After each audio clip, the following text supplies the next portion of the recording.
Here's Holly and I again, back in the studio. It's horrible winter weather, and I've got two commissions to do. So today I'm going to do a watercolour, traditional methods, using all the old traditional methods with a bit of masking fluid and sponges and wetting to wet, wet next to wet, glazes and so on. It's a picture of Scotland up on the west coast by a client who wanted two of my paintings that were done up there a few years ago. Unfortunately they're all gone. Now for this watercolour I'm going to draw water and pastel for him, and then we'll see about a possible acrylic later on. So here are a very fine painting. As you can see by the photograph now, there's a lot of detail in this, so there's a lot to do. But it'd be a good one to demonstrate the techniques for you. I'm going to be using the Sonnet paints, the Russian paints again, with these lovely colours.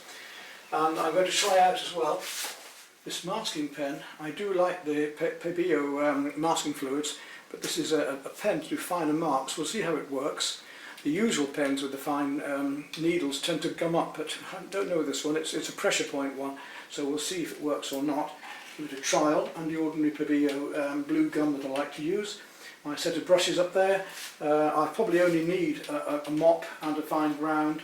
I won't need much at all in the way of brushes. Got a jar of water, sea sponges, and my mixing palette ready to go here. Start off with the drawing gum pen, where I want to put a few finer details on. Let's just take a look at just what we're going to require here. There's some light details going to be needed here around the house. I need to paint in some of this and some of these finer lines around the outside. So let's see what this pen will do. We've already got it going, but we have to press it down to get the masking fluid to come out. Let's see if it'll work on this. We've got a little point of light here. See if I can get some masking fluid to come out onto that. There we go. It is the blue masking fluid, which I prefer because I can see it against the white paper. A little bit of white just down here. It's easy putting bits of gouache or white chalk on, or white pastel later. A bit more there. There's not many fine marks actually, fortunately. A little window up here. Then we come down to this one, where we're going to need some finer lines if possible. So let's see if we can bring a line across here.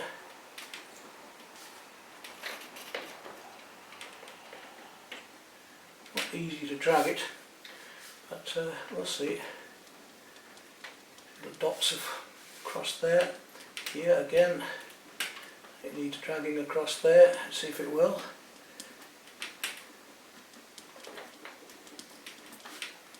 Yes, it's easier for dots than it is for lines, but it isn't clogging up like some of the other pens do. At least it's doing that all right. Drag that over. We need some light line here, the top of the cable of that. And I can do some of the larger bits, as I say, with a brush anyway, so possibly could do this finer work with the brush, but I just want to see how it works. So, try and make sure that you can see my hand all the time when I'm doing the work this time. Sometimes my head gets in the way or something, but this time I hope to be able to keep it clear for you. Right, is that it? And there's a little waste pipe there I might put in. Now what I really wanted it for originally was I was looking at these trees and things here and wondering if it would allow me to put some finer marks in for... We'll see if it does, won't we? So I'm just putting on little spots now and dragging them down to make the highlights in the trees here, just to see if I can get these very light marks without putting it white in later or scraping it out with a knife. Now of course with masking fluid we have to let it dry completely afterwards, so once I've done this I've got to let it dry completely before I start painting, or it'll mix in. It's water based, it will mix in with the paint I'm doing and make a complete mess, and it also messes your brushes up. You need to use a special nylon brush and wash it very quickly when you're finished so that the masking fluid doesn't ruin them. Maybe this little post down here would be nice. So it wants to be fairly exact because it's somebody's favourite view and I want to make sure that all the things that they recognise are in. Right, we'll let that dry off now. I'm going to open the bottle of Pebeo fluid and actually paint in some of the larger areas. So in this case we want whole of that painting in with a dark piece in between. As I say, this is the beauty of the blue or grey masking fluids. You can see what you're doing. So we could leave these areas white as we paint around them, but it's much easier to be sure we've got these already masked out. I want to put that light green in later in there, so I'm going to mask over the doorway there because I'm going to paint that in later when I've taken the masking fluid off. So that's all the white there, going across to the shed. No, that's not, but the end of the house is here, so we need that to be white. There we are, right through there. That's the whole of that. I don't think there's anything else to have to do, is there? Nope. I think we're all right otherwise. Some little lines here we could just put in later. Brushes do I think I'm going to need? Well, I've got a number 12, a large oval mop, a number 8 round, so round, mop, round and a rigger. I suspect I can get away with that and my sponges. The sea sponges I've got, again you want to really look for nice textural ones, but here we are. You can see I've got a fine texture and a much rougher texture. Before I start, I'm just going to take my mop and just wet the surface of my paint, so you can see I've got the colour palette above, because it's not always easy with these paints to see which colours are which when they're dry in a block like this. So I just want to wet the surface so that I'm not scrubbing. Don't want to scrub with our brushes, I want to touch the paint and the paint should come away on my brush without any hassle. Say Sonnet Russian paints, very nice, very strong, not a bad price. Right, let that soak. So whilst the drying fluid's drying and that's soaking, we're almost ready to start painting. And I should start with the sky and work my way down. The masking fluid's dry. What I want to do is paint a nice wet into wet sky and just let it spread out. I'm painting at a slight angle, so just down to the horizon. I'm going to wet it with the oval mop. This is £140 knot paper. So that's now wet with an even layer of water, not too much, we don't want it flooding down too much. That's one thing I am, because I'm working at an angle for you, it's liable to just slightly. Now I want a slight turquoise in this, so I'm going to just touch my turquoise very carefully at first, just to get the. Now remember that watercolours dry lighter than when you put them on, so whatever colour I put on here, it's going to dry a little bit lighter later, so a little bit stronger into there. I know it's going to, and you see the soft edges I'm getting as it trickles down here. I know I'm going to be able to have wet next to wet, which is going to be soft edged through here. So looking at the photograph, I'm able to gradually just build up this sky, slightly harder at the top here. Don't want too much water in it, just a touch of the paint up here where it's stronger, and let it spread down, fluffy, lovely. We want what we call controlled accident. We want the controlled accident of these bits of water just dropping down. Don't want them to go too far. All the way along here. I'm going to stop it down here. Just take it through the clouds gently here, down to that edge. So we get the light cloud above, it just comes through, all the way through here. I'm just hinting at the cloud up here. Again, I don't want it to dry out yet. It's not too dry in this room, so I should be alright. And just feeling that cloud gently going through there. I'm going to go into a slight grey in a minute with that. I want to be a little bit stronger, so I'm going to take a touch of ultramarine, just the smallest touches at the moment, just to drop these colours in and play warm against cool. Look at that lovely effect we get then with that blue coming down into there. Again, I'm going to let that come all the way through here to the distance. Soft wet into wet, and I must work quickly because it's going to dry fairly quickly. Right through these clouds here. Don't want to overdo it or overwork it. Just get rid of some paint from my brush, flick it off. Right through here, up into here we want a little bit stronger up here. And the clouds just coming through, fluffy, fluffy, fluffy, through to here. A little bit stronger there again. All the way through, comes down through there, up to these clouds here, to the horizon. I want to lift out, so I'm going to take my brush, dry the brush a bit and lift out some of this paint here. to start to make the whites come back, the edges of the clouds here, especially on that edge there. I could use tissue paper, but I should have to use my brush to lift these out.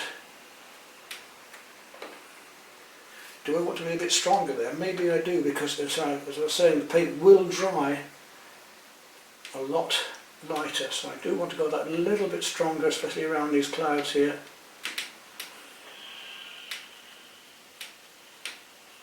Up into here as well, a bit more sky just showing through there to give that glimmer of the turquoise glowing through here.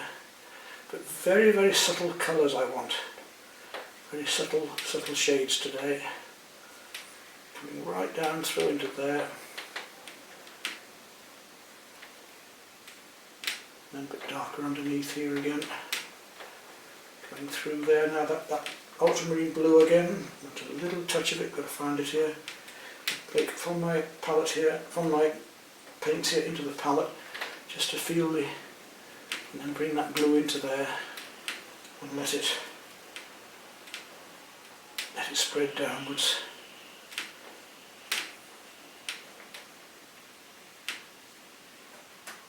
And that warmer blue is just coming into the clouds down here as well. So that'll just glow down amongst these. Don't want it coming over those hills there, no. And up into here. Now a slight grey, so I'm going to take my ultramarine and a little touch of burnt sienna to make me a browny grey, and go all the way up along here with that. You can see it's starting to dry out now, so I've got to be fairly quick with this. But that cloud comes out and through here. Just comes down as the rain just clouds just sort of drop down into there nicely, right up through into there. And I want to soften that out, so I'm going to take a wee bit of magenta here and just let that come through up here. I do like, you know me for colour, I do love my colours. Let that blend in all the way down to here. And clean water on that edge just to blend it together. There we go, and then that same magenta just coming up through here a bit to come down, get a bit of warmth in those clouds. Just a little bit of warmth up and through here, here, down through there. Remember, it's going to dry lighter, so I haven't got to worry too much. Get this lovely furry fluffy effect with the clouds here, and that comes down through into and down below here. It's a very delicate, beautiful sky, and that slight haze of that purple coming up and through here. Don't want to get cauliflowers there. A bit darker up here, a bit more of the ultramarine and burnt sienna. A wee touch of the mauve into it, I'll go a little bit darker up there. To make that sky really stand out, and we'll start to get some nice Scottish fairy effects of the clouds. We can tell a few porkies here because we know Scotland, we know what it feels like. We want to get this feeling of these clouds here coming out and down, just trickling through. So we can exaggerate a few things a little bit just to get the feeling of this.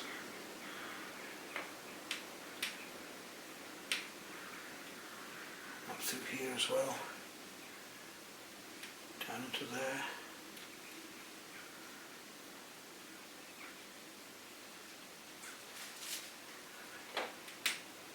These wet Scottish clouds that are about to drop something on us any time. Come back with the brush a bit drier. This is getting a bit soggy here. I want to take some of that paint away. It's dropping down too much because I'm painting at an angle to show you. That's one of the reasons. And I also want to be able to take away some of these whites a bit more again, so I'm going to come back in here and just remove some of these cloud tops as they shine up and through here. Just trying to get this lovely effect of these clouds. Just remove some of the lights here as it comes down and through softly.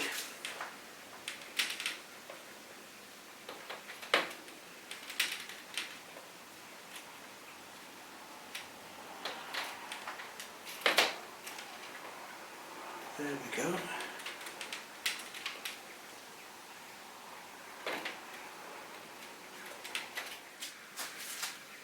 The sky should look really nice. Now a bit darker here I still feel, so I'm going to take a little bit darker mix of that. Don't want too much water in it, just. So a nice unusual sky there, luminous. Need that to dry off now. I'll just lift off this paint here. There, we let that bit dry. Whilst that's drying, we can look at the colours I want through here. It's a very, very light green. I'm going to be using quite a bit of yellow ochre in this, but at the minute I want a very, very light green. Now to do that I think I'm going to want lemon yellow. So let's mix up some nice, clean, very clean lemon yellow and just test that on there. Yes, that's not bad. So we'll let that come all the way along here. We'll let that cloud come into it just a bit. Let that mist come down over it slightly. All the way down. I'm going to give it a glaze all the way down through there. It's going to dry now quite nicely. We'll lift that out of there. We want this lemon yellow coming all the way through here. Don't want it too strong, but just strong enough, just subtle in the distance. So remember with watercolour we're painting our lights first, so I've got to consider all of these lights first of all back here. I'm going to give it a glaze of that through there, right through.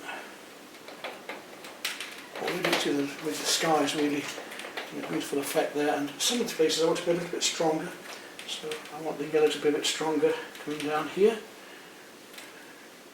and a little bit stronger through some of these places here, gently like that. So the amount of paint I'm putting on into wet is changing the tones and the colour. We put one glaze over another to make things darker, but we can also use the feeling of the thickness of paint to do it. So in this case it's the thickness. And I want wet into wet, soft colours going on there, so go right the way down through these trees here. All the way down through there. In fact, I can afford to let it come right down through there. I'm going to put a different colour over there anyway, a darker colour. If we're putting a darker colour over, I can afford the lighter colour to go underneath. It doesn't matter. And that very light colour as well, beautiful, is this lemon yellow. It's coming through here as the sunlight hits right through here. So we'll put that in now. I don't need that to be wet into wet particularly. And through behind the house here, it's light, and just behind the house here as well. You see we've got an effect of sunlight there already, haven't we? Now, talking about wet into wet, a little bit of my yellow ochre. I want to go a bit warmer up here, but too strong that. It wants a touch of violet in it as well, so I'm going to just give it a little touch of violet into that, and let that spread down here, all the way down through, just gently up and through the tops of this sunlit moorland. Again, it's going to dry slightly lighter, so I haven't got to worry too much. Right down through there, all of this here. There's a bit more green in it as well. Little patches, just the tip of my brush. Don't want it too wet or it's going to spread out too much and just be one colour. I do want this yellow to still show through, so I'm just carefully manipulating this wet into wet without it going too far. Come through here. Very, very careful. It's going to be fresh. We've got to do a lot of this in one go. We don't want to have to come back onto it with this way of working wet into wet. Yes, we do if it's if we're doing glazes or wet over and it's like this. Now I've got that colour on my brush at the moment, that's the purple, and I want that purple to come in there, so I'm going to bring that right through. Paint over the house because it's got masking fluid on it, doesn't matter. And you see I can start to have dry against wet, wet against dry, when I've got these harder edges now as it comes up here and into this. That's about all we need to do there for the minute. So a lot of it's already on the way, isn't it? Again, while I've got paint still wet, and there are these little purple bits to come into, and now's the time I've got to think about dropping those in, whether they're slightly harder or they've got to be slightly soft edged up here, so I've just got to go and drop them in. I just want to tighten up some of these edges here a little bit darker up there. A bit of green coming in, I'm going to put a bit of green tinting in a moment. Just drop in some stronger colour there. This is the grey mixture I made earlier with the ultramarine blue and the burnt sienna. As it comes forward, so the further away things are, the cooler they'll be, the closer they come to us, the warmer they're going to be. So these colours will be much, much stronger down here. It's nice doing a film for the clients as well because they can actually see how their piece is created. A little bit stronger in a moment. Let's just get, it's going to go right the way across my masking fluid there. Doesn't matter. And up here. My first coats anyway. And now build up my wet into wet washes very, very quickly here. Doesn't matter if they come on into another of these colours here. A little bit more lemon yellow just into this bit. Just going to let that come in there. Greens here, I want it to really blend in. I don't want a hard edge there. I've got to get that before it goes hard. So I'm now having to work very quickly because I've got to get this covered.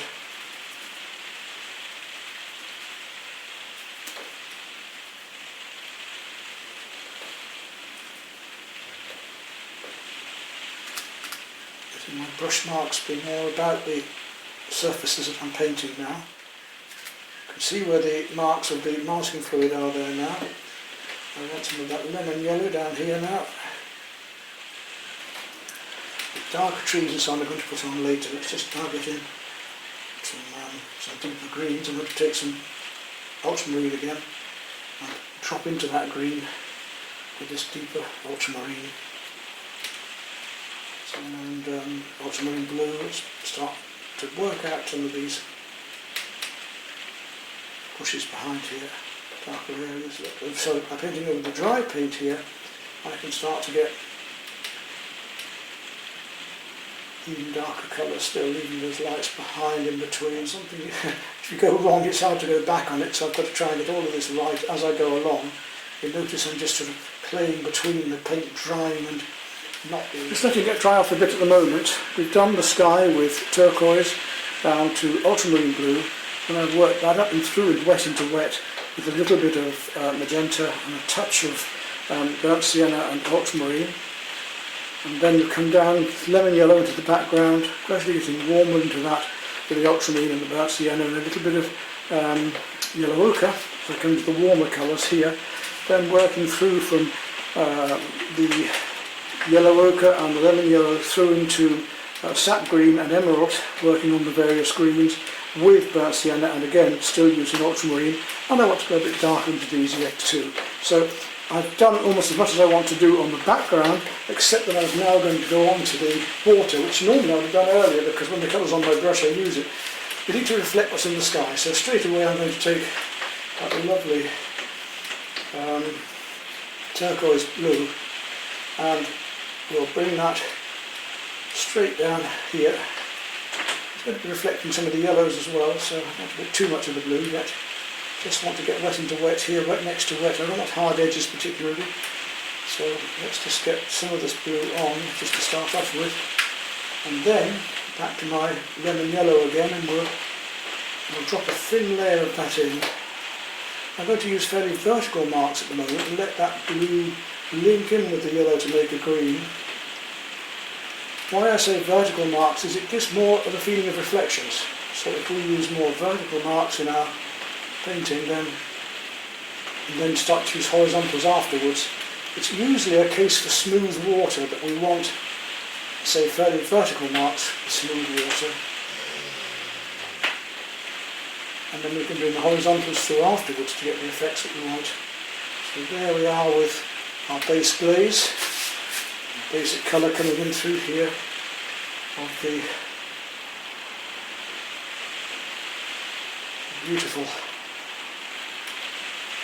cerulean coming into the greens here, and I want a bit more warmth then. So I'm going to bring in a much warmer blue. I'm going to bring in now the ultramarine blue, which I want over here as well. So I'm going to put that ultramarine blue into the background there to get the distant hills. While I'm at it, it's on my brush, right through down to here. Quite strong ultramarine, quite pure ultramarine, just coming in down here. And as that comes through here as well, right up into here, ultramarine. I've still got this wet down below, remember, to put it into the water, so I'm still well within my capabilities. Right up through there, the ultramarine can come through here, the shadow here, and up through into the background there. Right through to there, down. The purple coming down here in a minute as well, to make it stronger. Now that ultramarine still wants to be dropped in here especially. Lovely effect that we get with that. And right the way along on the edges here. Comes down into the water here as well. It's a bit darker there, a bit more purple around. Put a bit more purple down just a moment. Let's just do my ultramarine first. These lovely colours we can get with watercolour. People always paint them so dead. I don't know why, not always, but many people do. And it's a shame because watercolour can be so. That's why I like these particular paints, because they're very, very lovely colours. Look at that lovely effect we can get there with that. You see now ultramarine down here. I'm going to bring it through in horizontal strokes more now, and I'll link that up with some verticals in just a moment. So more horizontal strokes. I've done my verticals, so you can see the effect that's getting. It's going to drop downwards here anyway. Now I want to just start dropping down some verticals and making little marks with the verticals to form my horizontals, but not with horizontal strokes, with little vertical strokes. It's a strange way of doing it, but you see how it works. See how that works to give that feeling of reflections here, right through to here. Lovely colours.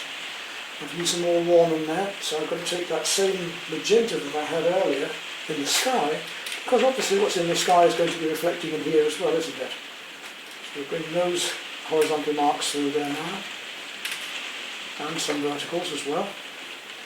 And now it starts to make sense. Look, now we've got these lovely warm colours coming through into the foreground here. Not just horizontal marks, making verticals as well to help make the horizontals. Right through here, right up into here, through there. Those warmer marks are going to come through into here as well. I haven't finished up here yet. Let's take some of that lovely colour and start to bring it into the hills where the heather is. Get some distance going. Even up here, these warmer colours coming over to make the cool seem cooler. So when we put warm against cool, the warm's going to be warm, but the cool is going to be cooler. Down into here where this building is, it's warmer. Still a bit wet there, so I'm going to drop it wet into wet and make slightly harder marks as I bring these trees out.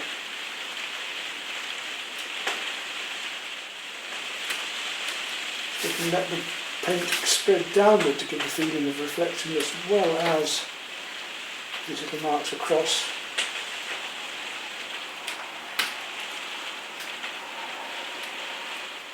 The tip of the brush.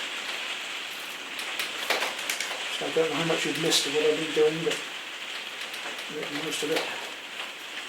Right up because the light behind there take that right out up into there, out here.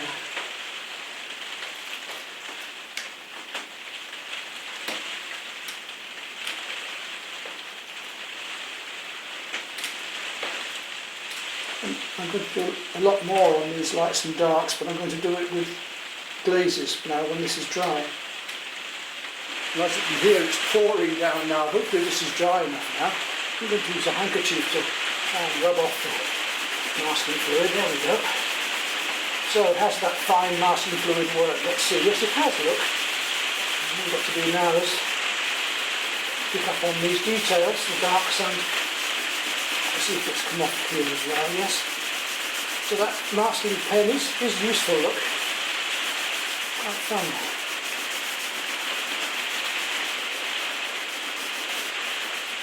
Blue, I'm going to use the same mix of blue, but this time a stronger blue and a bit of burnt sienna. But a wee touch of purple. What to do with that? Just need to darken down some of these shadows here.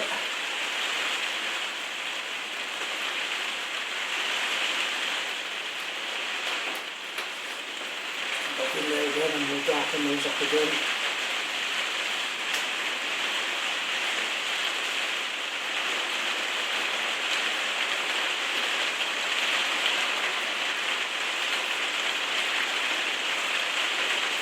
All very good here.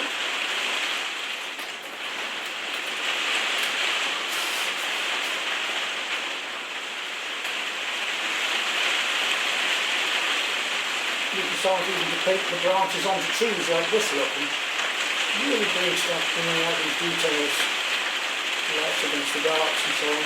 Yeah. I'll drop a little bit of the lemon yellow again.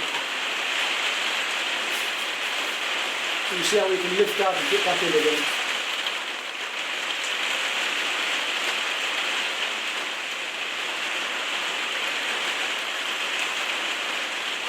And this is where I could use the rigger, but at the moment I'm alright with the brush, as you can see.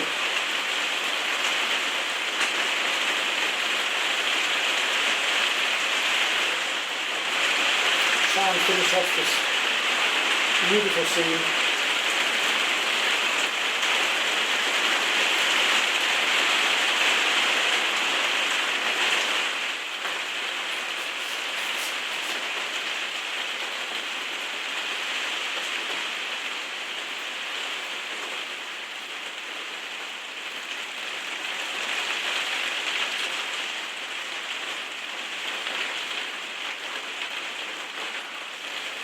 Right, I'll come back now with the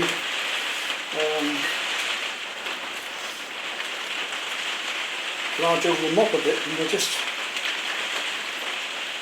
warm up some of these glazes a bit in the foreground here, just to bring this forward a bit.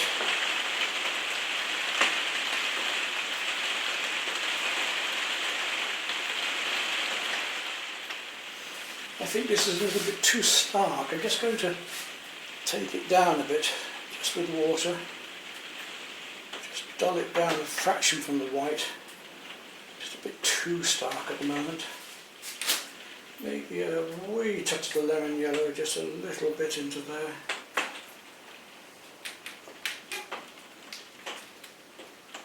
Just to take the edge off a fraction. That's just a bit too bright for me.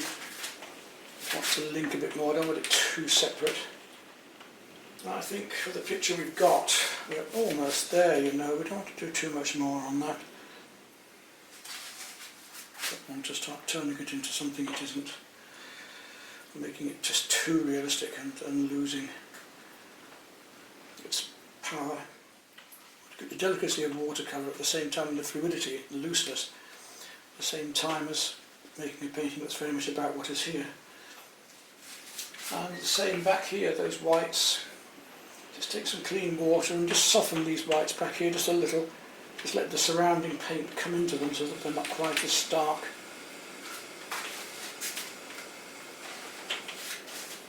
Here the same, just take it down a little. I think we're almost there. Now, finally with my rigger brush, I'm going to take some very dark colour. and just look at these lines of branches that are coming through here. The last details really that I want to get in. So this is a more figurative piece than I would normally do. But it's got to be done with the love and care of painting for somebody who obviously loves this place, and I want it to be special for them.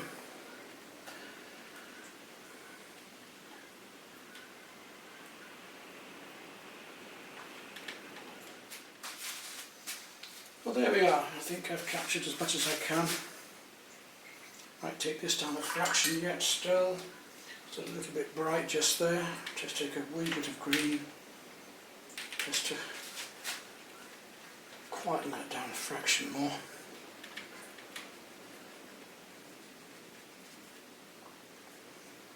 Maybe bring that through into here a bit. Don't want to kill it though. It's very easy now to start overworking a watercolour and we'd kill it. I'm going to take my rake brush a moment and just rake some foreground texture in. Just to give a little more foreground here, a little more texture in the foreground, just a bit, don't overdo it.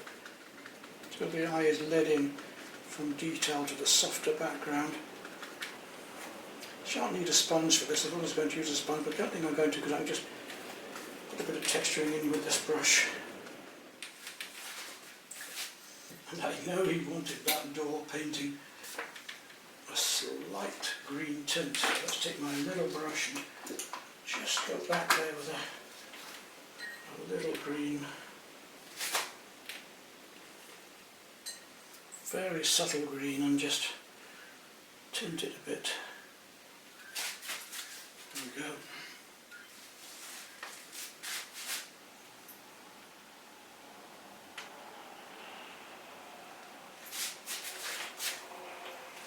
Right, hopefully that holds together. Maybe we should have a bit more texture in the foreground. I'm not quite convinced we're finished with that texture in the foreground. Let's use the rake brush just a little bit more, just to get a bit more texture here. Now where to sign it, because that's the most obvious place, but maybe it's too obvious. Maybe I should go a bit darker over there. Maybe it's a bit too bright in places, so we'll just lighten it a fraction, darken it a fraction down. Send that back a bit. There we go. Let's call that one a day, and we'll look at doing the pastel next. Well, we're in artificial light now, but at least it'll give you an idea before I put the final adjusted one up. Look more closely at this then. Let's go into the cloud effects first of all, and how we managed to do the background right down to the house here. Texturing in amongst the trees.